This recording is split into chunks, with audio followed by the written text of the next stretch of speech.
Recording on Fuji.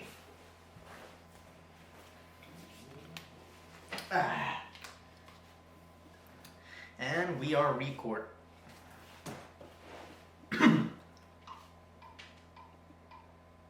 And we are recording on iPad. Hey everybody, what is up? It is Stan the Man. Welcome back to another Stan the Man podcast. How are you guys doing today? Hope you guys are doing really well. It is Sunday, the 19th of September, 2021. As I mentioned before, how are you guys doing? Hope you guys are doing really well. It's been a while, hasn't it?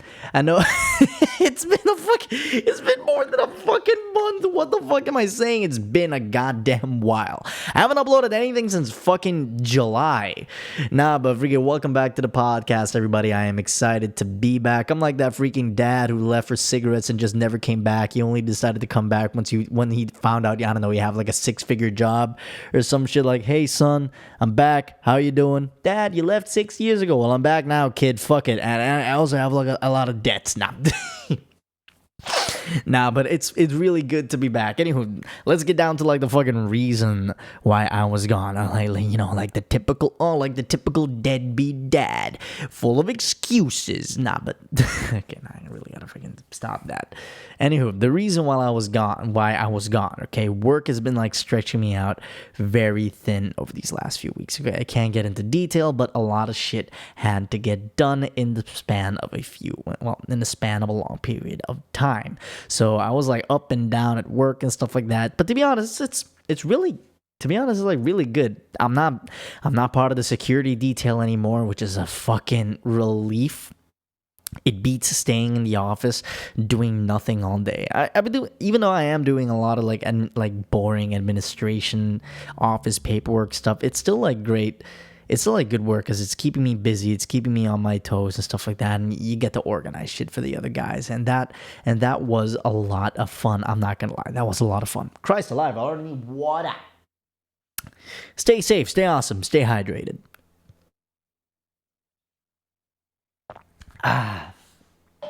Get that ASMR action in there. But anyway, yeah, I don't know, it's a lot better than working like security detail, like blue platoon, sorry. Okay, for those who don't know, before I was transferred to Green Platoon, before I was in Curacao in general, I was working, with the security detail at base. Basically, I was a roided out security guard, okay?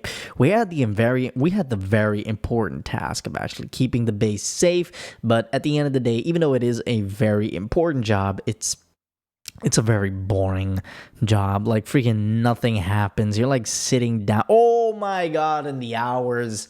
All right, at least, okay, look, how this differs from like Blue Platoon. At least, sure, I have to wake up at 5:30 every single day just to get to work on time.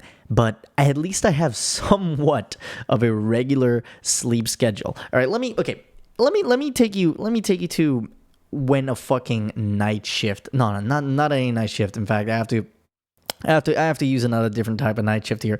Let me take you back to those freaking 12-hour night shifts. All right. In fact, I made a video how I tried to make breakfast after 48 hours of zero sleep, after back-to-back 12-hour night shifts. Yeah, and you can basically see how razzled my mind is at that point. Now, but those freaking 12-hour night shifts are the fucking worst, man. You literally get to work at 6 p.m., all right? Then you freaking work till 6 a.m., all right? I lived all the way at Kudowicha at that time, which is about a 20 to 30-minute drive away from base all the way to my apartment in Kudowicha, all right? So, in fact, I nearly passed out behind the wheel once and nearly crashed my freaking car, but that's a story for another goddamn day. Anywho, so you go out and so you fucking get home, you crash into bed, you slip into something more comfortable. In my case, I slip into a coma. So you fucking go home, you slip into your mini coma, you sleep till about 2 o'clock, you wake up, you shove some fucking breakfast down your throat because at that point the body is like, hey, fuck off, nothing is working properly. Okay, it literally, it's like you're drunk. I'm not gonna lie, it's literally like you're drunk, but you're still conscious of your actions. That's the only way I can describe it. Oh, but we're not done yet. You see, you have maybe about 2 or 3 hours of free time, and then you have to go all the way back to base, crawl out, and do the exact same thing all over again. Only then, after 12 hours, can you crawl back to your car, disassociating from the world around you. The world feels like static as you.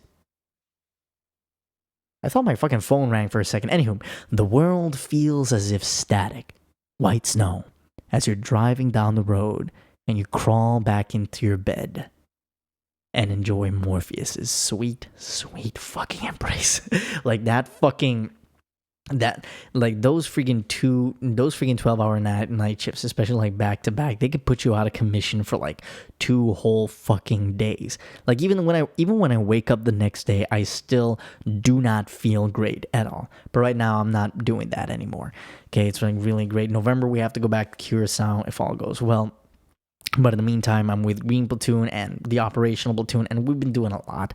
You get exercise every freaking morning, and one thing, you don't look at your watch anymore. That's like the best fucking thing. Okay, in Blue Platoon, you're constantly looking at the watch, just fucking hoping, praying that the hour goes by so that the end of your shift arrives and you can fuck off, so you can go home, right? Meanwhile, Green Platoon, the time to go home just arrives.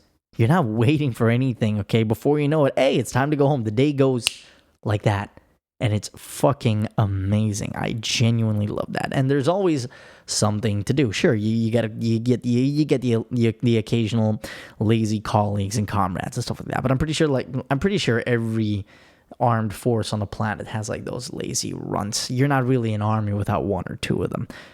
But yeah, it's a lot of fun. It really is. It's keeping me busy. It's keeping me on my toes.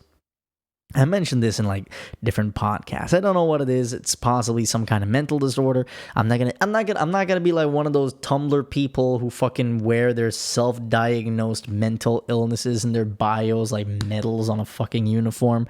No. I don't know what the hell is wrong with me, but I have to be doing something. If I'm doing absolutely nothing, it could be anything. It could be reading, it could be drawing, it could be playing video games, something. But if I feel like I am not doing nothing, I literally feel like I am about to explode. I get all twitchy, I get itchy, I get bitchy. There's a lot of fucking shit that I get. But yeah, that's been like going on really well. Oh, another thing that fucking happened, and strap yourselves in for this one. You wouldn't believe it. The miserable bastard known as I, has fallen in love. Yep. Old Stanny boy's got a fucking girlfriend. How? I don't know.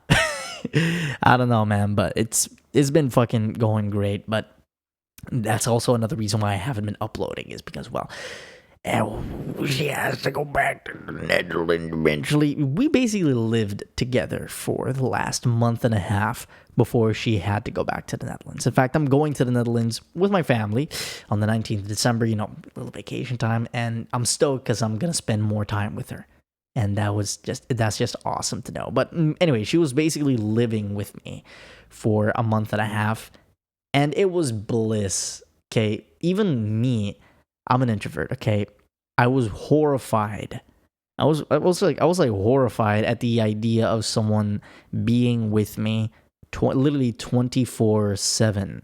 Okay, but I gave it a shot and it was awesome, to be honest. Even when I'm not doing anything, even if I'm just like sitting on the couch reading, I'm playing video games, it's just nice knowing that someone is there. Not just someone who actually gives a shit. All right. Okay. And it had its ups and downs. Most of them stemming from her wanted to go do something and me not wanting to do shit. I'm an asshole. Okay. Look, it's hard to convince me to go out. All right. It's very fucking hard to convince me to freaking go out, and she hates it. But I still love her, so you gotta relent every now and then. Not too much, right? No simping going on over here. Sometimes you gotta remind people who's boss. I can feel the fucking feminists like fucking ready to crawl out of the woodwork. Nah, but I can hear them knocking at my door, pitchforks in hand. But short dyed hair looking like a bunch of tennis balls. Anywho, no. Nah, but it's nice, but still, most of the downs stemmed from her wanting to go someplace and me not wanting to go anywhere. Because look, It's hot. I hate. Okay, you see, like, it's nighttime right now. Okay, but people say, "Oh no, you're from the Caribbean." That's such. Oh man, that's such a flex. I wish I was born there. No, no. Don't wish you were born into the Caribbean. Why? The Caribbean is God's broken microwave. He set the temperature up to fucking maximum overdrive, and it's been that way ever fucking since. It is way too fucking hot. I do not like the feeling of just sweating after standing outside of a store for 5 goddamn minutes. All right. Give me sub-freezing temperatures any day of the week, son. Okay, and you know what? You want to know the fucked up thing about the sun, all right? You want to know the fucked up thing about the sun? Stand too much in it, you get fucking cancer. Don't get enough of it, you don't get vitamin D, you get fucking depressed. What do you want? Why are we so dependent on this thing that can also kill us without batting a fucking eye? Okay, they say you need at least 20 minutes of sunlight every fucking day to maintain a good mood. I'm like, brother, 5 minutes out there and I'm the most miserable bastard on the fucking planet. People ask me, why the fuck do I always look so goddamn angry? Dude, I'm squinting. I forgot my fucking sunglasses. No wonder I'm looking at you like I'm about to fucking murder you. I can't see. So Lily, this is my how do you expect me to fucking smile with a case of swamp ass when I fucking walk out my front door? Anywho. Did you guys hear that? Anywho, rant aside, okay, I actually enjoyed going out with her. It's nice. You know you found someone when... this is how you know. Oh, Christ, I think I might have to sneeze. Oh, Christ, am I going to sneeze? Do I have the coronavirus? No. I'm double vaccinated. I had COVID, now I'm vaccinated. I'm practically invincible now. I shouldn't fucking say that. But anyway... Anyway, the introverts, this is how you know you found someone, all right? This is how you know you found someone, okay?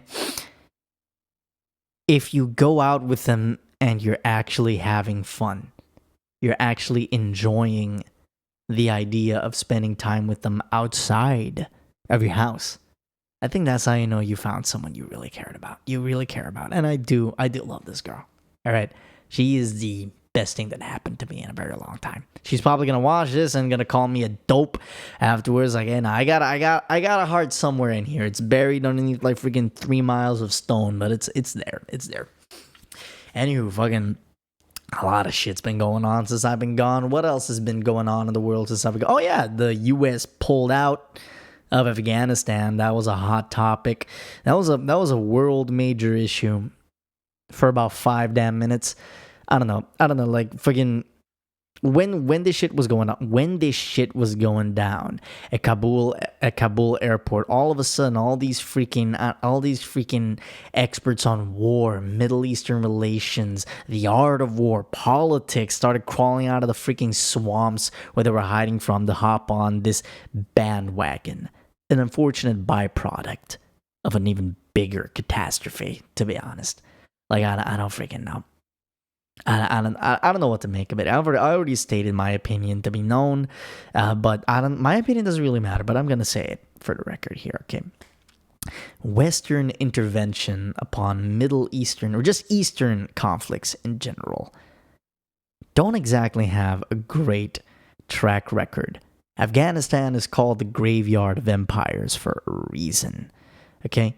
You freaking have those, it's a mountainous, one of the most mountainous terrains in history, okay? The British tried on 2 occasions. The Russians tried. They failed.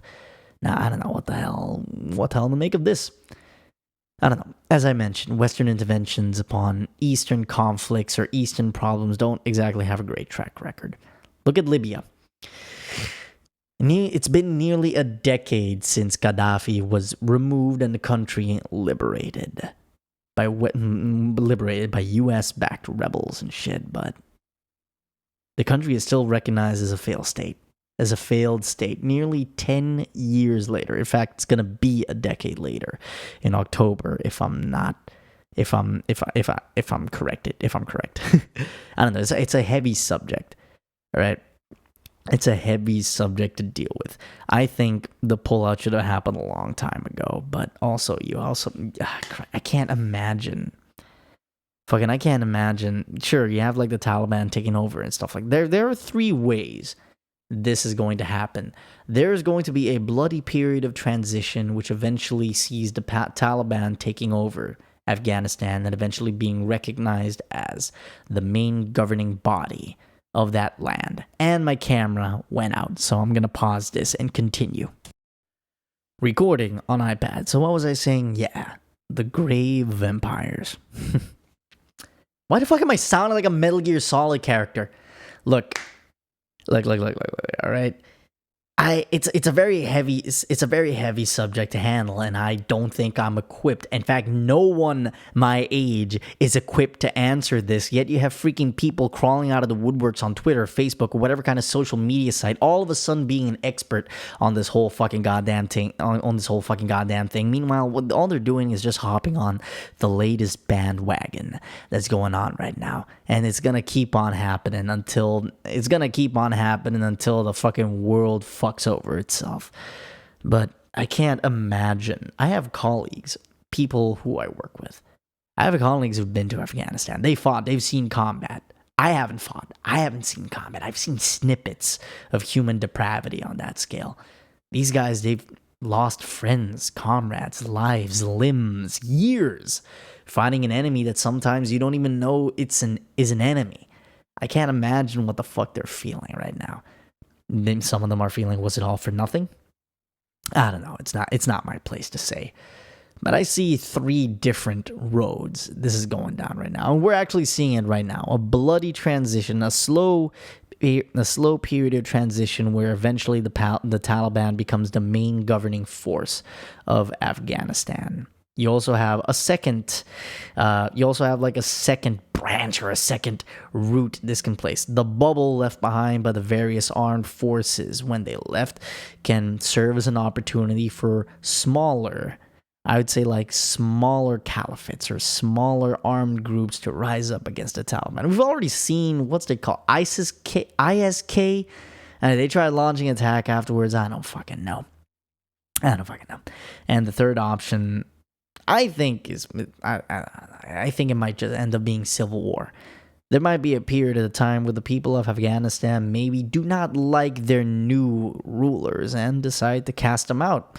What'll happen afterwards? Like I say, I don't know. It's not my place to say. I could be wrong about all fucking three things that I said right now. Look, I'm a 23-year-old who doesn't know what the fuck he's talking about, but at least I have the fucking balls to admit I don't know what the hell I'm talking about. But then again, I don't know. This is the shit that ticks me off when you just meet someone whose only freaking combat experience, whose only life experience is just arguing about shit on Twitter. But anyway, let's move on. This whole freaking thing, okay, like I said, it was like a world major issue for about 5 fucking minutes. What did people move on to afterwards? Was the Met Gala, all right? What I've learned from all of this, the one takeaway that you'll take from this tonight as I'm recording this into podcast form is that my generation, kids my age, have the attention span of fucking goldfish, all right? Moving on from one shiny thing to the next. And when it comes to this shiny thing, it was freaking Lil Nas's freaking C-3PO ass looking outfit at the Met Gala. Dude looking like he, hang on, let me look at it real quick. In fact, I saved the picture if I can find it.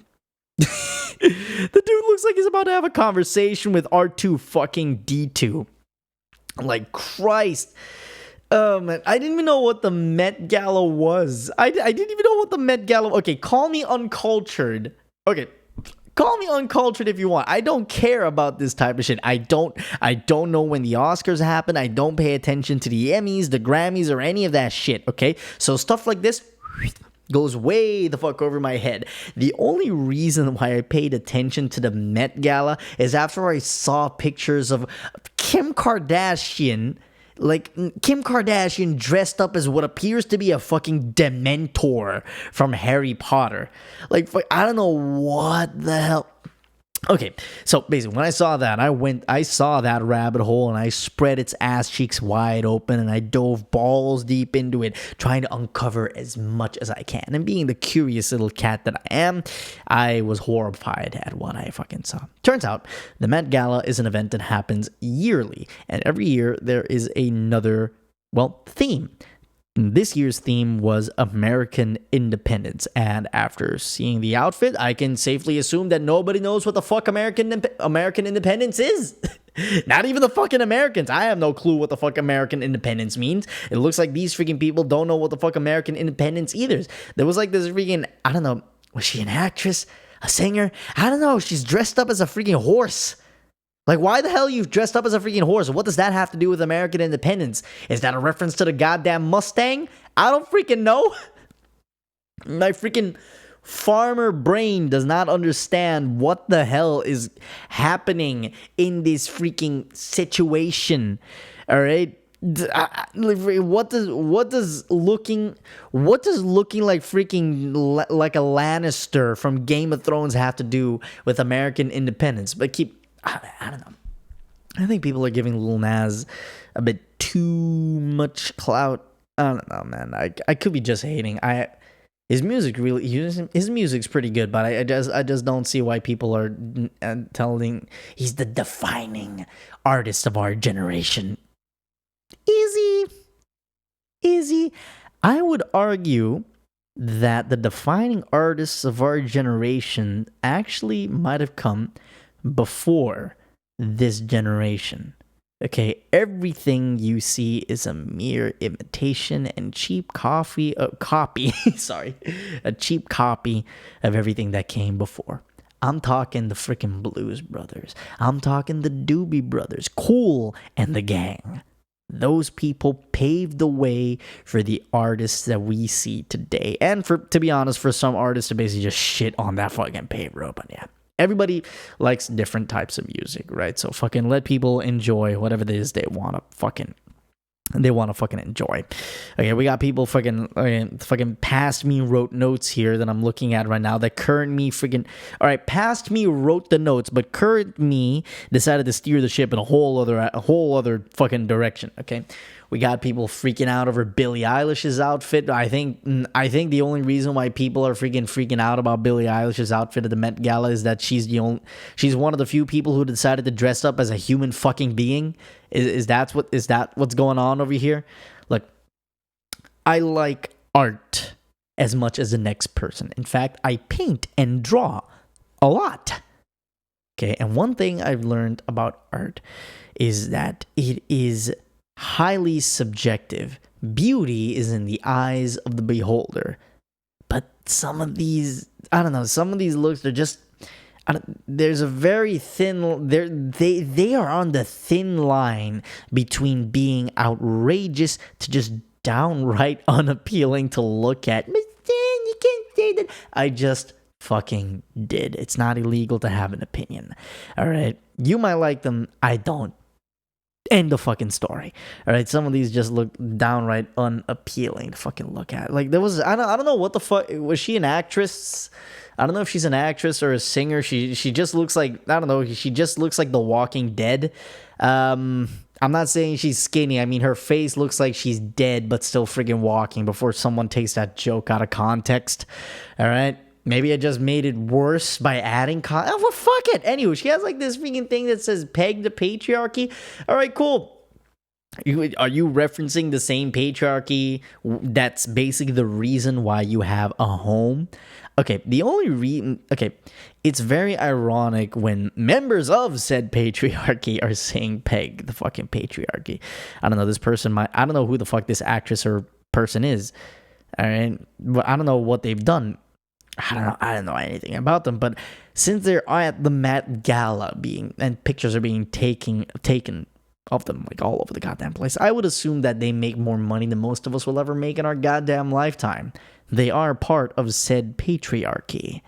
They're just doing this to appeal to the masses of the younger generation who believe the uprising of a working class will bring about the revolution the revolution that will tear down this old world and bring an age of fairness. That's not gonna fucking happen. You wanna know why? Capitalism fucking works. We just don't like the way it works. All right? The patriarchy that you so want to peg and destroy is the reason you have a roof over your head. Is the reason I have this camera. Is the reason most of us have a job. Most of us are able to provide for our families. It's the reason why you can actually speak freely and not have to worry about any repercussions. Okay? Look at Venezuela. Look at North Korea. They don't have a patriarchy. Okay? I don't know, think of it what you will, but I genuinely think that most people my age don't really know how good we got it. And so, I don't know, we get mad at fucking everything. So yeah, that was the fucking Met Gala, alright? It's simply mind-boggling how, I don't know, how we just went from what was arguably one of the most, the biggest humanitarian crises. I don't know the plural form of crisis. English ain't my first language, folks. Take it with a grain of salt. I don't know, it's like freaking mind-boggling to know how it went from the situation of Kabul airport. All right. That was the focus of the world. And then went 180 degrees in the complete opposite direction to people who are richer than me, you, and a bunch of other people combined, wearing silly dresses on a red carpet. People who don't give a shit who you are, what you think. They don't even know your name. Yet we still ogle them like false fucking deities. I don't know, man. I'm gonna sound like the fucking Joker right now. We live in a freaking... Yeah, I'm gonna have to fix that. We live in a fucking sheep society, man. Alright? For a generation who prides itself on being different than anybody else, alright, I'm gonna be honest, we're pretty much the exact same. Okay, we do the exact same thing. We follow the same artists. We like the same music. We dye our hair the same fucking ways. We go buy the exact same expensive coffee. We go buy the exact same expensive iPhone, which fucking reshuffled the camera, so apparently it's a bigger iPhone. I'm saying that right now, but I'm recording this on a fucking iPad Pro. Alright? We all tried to be wolves so bad. We became the very thing that we've been trying to avoid becoming, I don't know, in the last decade. Instead of becoming different, we've all become the fucking sheep. Think on that, ladies and gentlemen. And I don't know. Plowing ahead. Enough philosophical speaking right now, okay? What else happened? A couple of fucking days ago. First world problem times. A couple of fucking days ago, okay, I had some unexpected bills, and it didn't freaking help that my car just decided to become geriatric. All right, let me set the stage, okay? I paid all my bills on time, had all my finances laid out for the month, and I thought, hey, I might actually save a lot more than usual this month. Well, life came up and rammed its hot freaking rod up my ass and said, nope, that ain't gonna fucking happen. Literally, I got into my car and it just started... I don't know, my car's engine just started becoming geriatric. All right? So, I don't know. Look, I don't know enough about cars to fix whatever the fuck happened. In fact, no, now I know what happened. But I know enough that it could be like a list of freaking issues, okay? It could be a bad spark plug. It could be something plugging up the exhaust manifolds. It could be the ignition coils. It could be one of the pistons not firing correctly. It could be the air filter. It could be the air sensors. It could be the fuel injectors. It could be a list of things that could be fucking up with the car. It could be a busted timing belt. Like I said, the list goes on and on and on. But I don't know enough about cars to freaking troubleshoot my way and find out the problem, so I had to take it to the expert. Turns out it was just spark plug. Right now it's running okay, but I had to go borrow my mom's car, and that's fucking emasculating. All right, as a man, okay, I pride myself as a person who is independent and is standing on his own 2 feet. Everything you see around here, I've worked to get. All right. I am going to sound very pretentious and narcissistic, but I am, in every sense of the word, a self-made man. But it doesn't matter how self-made you are. You do need help sometimes. I just don't like asking for help. All right, so to borrow my mom's car for a few days, it felt emasculating. But do I talk about my feelings? Nope, I don't. My girlfriend's not here, so I don't have someone to take my day out on. I can't fucking say that. All right, so what do? I do it the Bill Burr. I do the Bill Burr way, as I say. All right, you fucking shove it down, put it in a jar, tighten it up, and add it to the shelf of anger that sits in every man's chest. All right, and my camera went out again. I shall be back. Recording on iPad. Collapsing. Ah, fucking hell, it's not recording on Fuji. God damn it. Record on Fuji. Yes, now we're fucking recording on Fuji. I'm keeping this in. Yeah. We're back. Clap sync. All right, before I was so fucking rudely interrupted. Anyway, I had to borrow my mom's freaking car, all right, and it didn't feel good, but still, all right, I was feeling like pretty bad, okay, and I would do what every man would do in my scenario. Go to a bar, have a drink, make sad head voices go away. So I did exactly that, okay? I went to my freaking usual spot, Alfies, okay? I mentioned Alfies many times on many podcasts and many videos on this freaking channel. Alfies is my hangout spot on Aruba. It's a Canadian bar. The staff is fucking friendly. They have great beer, great freaking food. It's a great place to just freaking booze alone and eat some fucking heart attack food, all right? Tap out of the world for a little bit, okay? It's not, even when the bar is packed, it's still chill there, which is why I love it so fucking much. Also, good music. Speaking of good music, toevallig, okay, coincidentally, a friend of mine, Liam, was playing there. You guys will remember Liam. He was here, and he was one of my fucking hell, if I can speak properly. He was a guest in a previous podcast, and we hit it off pretty well. In fact, he was playing that night at Alfies. So we got to a talking afterwards. Okay, and eventually the conversation moved on to substance abuse. Okay, we were like joking around. Also, Bruce freaking Springsteen. We're talking about a song called "Racing in the Streets." Apparently, he was like the only one who got the river. I got a 69 Chevy and a 398. I should never besmirch the name of Springsteen again. Anywho, fucking plowing ahead. I mentioned the conversation turned to substance abuse, okay? And I don't know, we talked about, okay, how I can have like the one drink and go. Like when I go to a bar, that's my rule. I have the one drink and then I leave. Sure, I might have some food with it. Maybe I'll drink some water afterwards, but I'll just have like the one drink and go. Same thing with cigars. I don't smoke more than one cigar per week. In fact, I haven't smoked a cigar in like a good month right now because I'm like training, stuff like that. I want to improve my lung capacity, but that's a story for another day. So I don't know, we're talking about that, and I don't notice he's like smoking out of like this Juul thing, this e-cigarette stuff. I'm like, hey man, can I try it? And she's sure. He passed it to me, and I tried it out. To be honest, I nearly fucking died. It was like I fucking ripped a bong straight out of fucking hell. My freaking lung tightened up. I was coughing. I was crying. I was snotting all over the freaking place. It literally felt like somebody punched me in the goddamn stomach. I'm like, like I could not breathe, but it tasted good. But Liam was like trying to calm me down and shit, like, oh, you fucking I'm pretty sure he's like, oh, you fucking amateur. But it's like well enough that I might get into it, might not. I don't freaking know. How long do I have left? I think I have like 7 minutes of film left on this camera. This podcast has been a little bit all over the place, ladies and gentlemen, but okay, the podcasts are always all over the fucking place. I might bring a guest. I think I should bring on another guest on the podcast soon, but in the meantime, I'm gonna have a sip of water and end the podcast for a bit. Remember, hang on.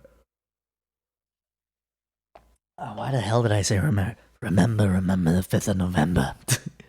Anywho, that was the podcast for today, guys. Hope you guys enjoyed.